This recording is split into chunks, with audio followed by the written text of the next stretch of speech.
So that was the first movement of Concerto Number 2, Opus 14 by Karl Davidov. Davidov was known in his time as a superlative performer. He was a highly consequential teacher at the St. Petersburg Conservatory, called by Tchaikovsky the Tsar of Cellists. A lot of authors refer to him as the founder of the Russian school of cello playing. So Davidov is actually Latvian of Jewish ancestry. He's born in Kuldiga in the Kurland region of Latvia, and his father is a doctor. His brother, August Yulyevich, is a mathematician, but in addition to the scientific streak, there is a musical vein in the family.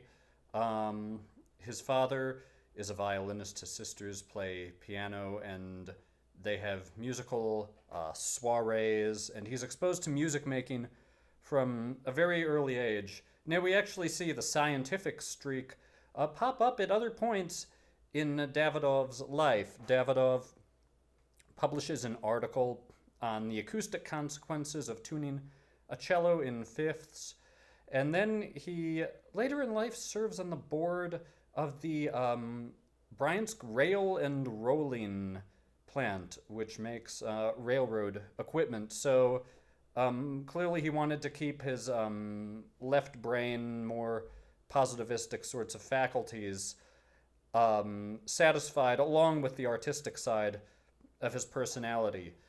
So he studies the cello initially with Heinrich Schmidt, principal of the Moscow Theater Orchestra. He plays a solo debut with that organization at age 9. He would go on to study with Karl Schubert, whose job he would later inherit at the St. Petersburg Conservatory after Schubert died.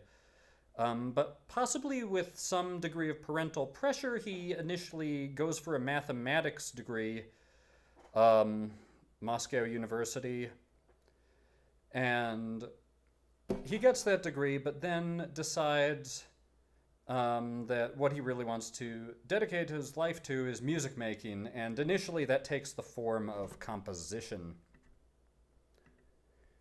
So he goes westward to the Leipzig Conservatory, and he initially is trying to be a composer. He studies theory in the class of Moritz Hauptmann, and one of his notable classmates there is Edvard Grieg. So one of the authors in Russia on Davidov, Simeon Ginsberg, paints the picture of Davidov as someone who eventually realized that he wasn't going to achieve his own artistic standard as a composer, and that cello would ultimately be his vehicle for expressing himself within music. So his breakthrough moment comes when Friedrich Grützmacher is supposed to play a Mendelssohn trio, and Grützmacher falls ill at the last moment. So Friedrich Grützmacher, the cellist who gave the premiere of Strauss' Don Quixote, a cellist who would go on to play at the Dresden court, arranged a really sort of notoriously bad version of a Boccherini concerto that has little to do with the actual music, and who gave us probably the most difficult volume of cello etudes to occur during the 19th century.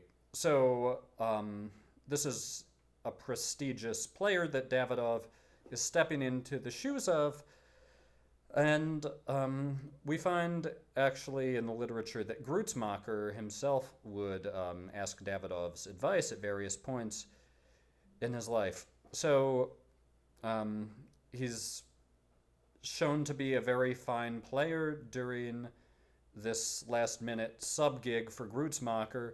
He goes on to take over Grützmacher's job at the Leipzig Conservatory after Grützmacher goes in 1860 to play at the Dresden court. So during Davidov's time at Leipzig, there's one author who's written some liner notes who claims that Fitzenhagen, the dedicatee of the Rococo variations, studied with him there, but I have not found that collaborated anywhere, and there's actually some writings, one writing by Lev Ginsburg discusses a relationship between them and actually doesn't mention a teacher-student relationship. But during his time teaching at Leipzig, Margaret Campbell tells us that Emil Hagar, who was Julius Klengel's teacher, and Emanuel Feuermann's grand teacher, finished out his studies with Davidov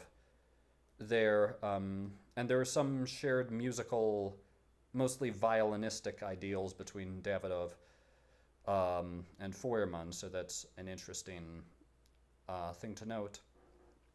But Davidov has designs to come back to Russia. So in 1861, he writes to Anton Rubinstein asking if there might be opportunities for him back there. And Rubinstein writes a reply saying, more or less, I can't guarantee you anything, and you will have to work at it, but